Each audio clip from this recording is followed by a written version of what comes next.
Mtu ambaye amesajili kampuni anafanya biashara.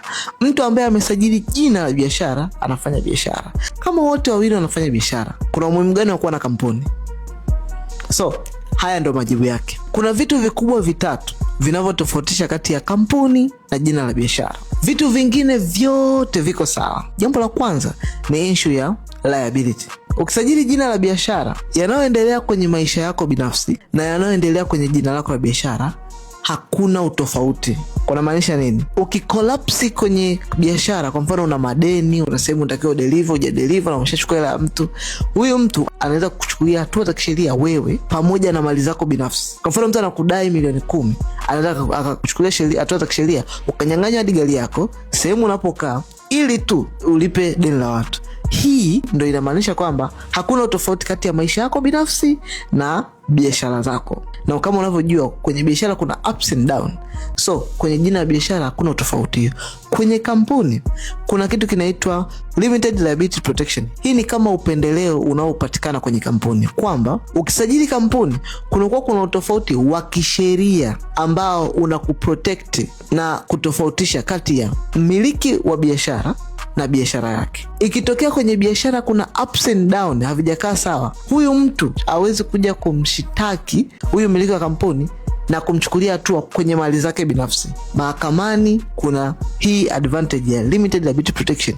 Huwezi kutoka huku kwenye kampuni ugomvi wenu ukahamishia kwenye maisha yake binafsi. Kwenye kampuni inaweka clear demarcation, utofauti kati ya mali za binafsi na mali za kampuni. Kwa hiyo hata mkigombana naye kwenye kampuni vitaishia kwenye kampuni. Ukigombana naye kwenye maisha yake binafsi, hautoweza kupata access ya kisheria kugusa kampuni yake. Kwa hiyo hivyo watu huwa wanatumia kampuni kwa ajili ya kuweza kuhakikisha wanakuwa na usalama na ulinzi kwenye biashara zao, kwa sababu biashara zina involve watu wengi. Maisha yako binafsi yakiwa yana affect biashara yako, kuna watu wengi at stake unaweka kwenye riski usipokuwa na kampuni. Ndio maana kwenye hii point ya liability, kampuni inakuwa ni chaguo bora zaidi kwenye biashara yako. Namba 2, kwenye issue ya kodi. Kwenye issue ya kodi ipo hivi. Kwenye jina la biashara, jambo la kwanza, mtu anayekufanyia assessment ya kodi yako lazima uende kwenye kituo cha karibu cha TRA. Atakufanyia assessment afisa wa TRA kutokana na maswali atakayokuuliza na data atakazokuomba pale kuhusu biashara yako. Hatima yako iko mikononi mwa afisa wa TRA. Jambo la kwanza. Jambo la pili, hizi assessment unafanyiwa mwanzoni mwa mwaka na utazilipa mpaka mwaka utakapokwisha kutokana na assessment iliyofanyika mwanzo wa mwaka. Utofauti sasa kwenye kampuni ni kwamba, jambo la kwanza, hauendi kwa afisa wa TRA kukufanyia assessment. Assessment unajifanyia wewe mwenyewe. So hapo unaweza kupima, mtu akikufanyia assessment mtu mwingine na wewe ukijifanyia assessment, ni nani ataweza kuandika kitu sahihi na uhalisia wa maisha? Sometimes afisa TRA anaweza akachukua data alizonazo akafanya assessment kutokana na data zilizoko mezani, lakini wewe ukijifanyia assessment utachukua data lakini pia utaangalia na uhalisia wa jambo, kwamba okay, ni data ni kubwa lakini uhalisia wangu huu hauko hivi. Kwa hiyo unahitaji uandike kitu ambacho ni uhalisia kutokana na uhalisia wako. Kwa hapo utajiandikia uhalisia halisi. Pili, kwenye kampuni kuna kitu kinaitwa financial annual report. Ripoti yako ya mwaka mzima wa mwenendo wako wa kiuchumi kwenye kampuni. Huu tunaupata mwishoni mwa mwaka. Kule ndo tutaangalia ni kiasi gani cha faida ulichotengeneza kwenye mwaka husika. 30% yake ndo utakaolipa kwa serikali. Huu ni utofauti wa moja kwa moja na biashara. Biashara tutafanya kila kitu mwanzoni, ila kwenye kampuni tutafanya kila kitu mwishoni.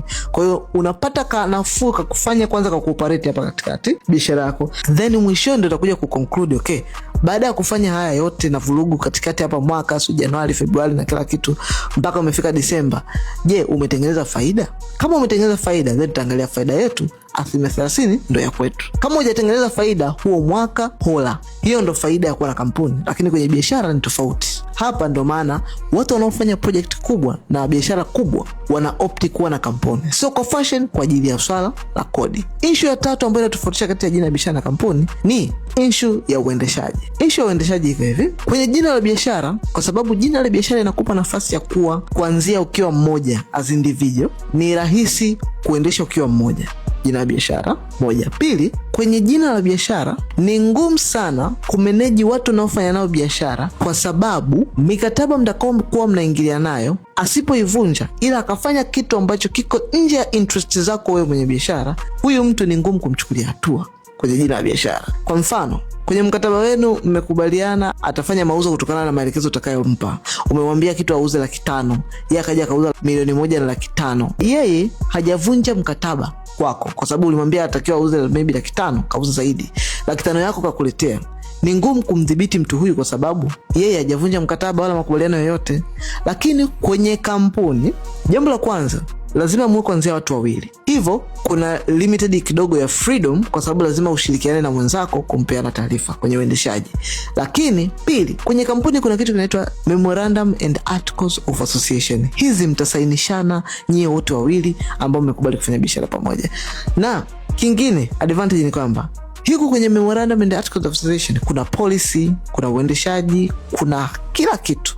Na moja kati ya core ya memorandum mtakaosainishana pale ni kwamba hakuna kitu kitakachofanyika kwenye kampuni yako ambacho kiko nje ya interest zako. Na interest zako ni kwamba the CEO anatakiwa assign na kupitisha, na maamuzi yote makubwa lazima yafanyike kitu kinaitwa board resolution kuyapitisha.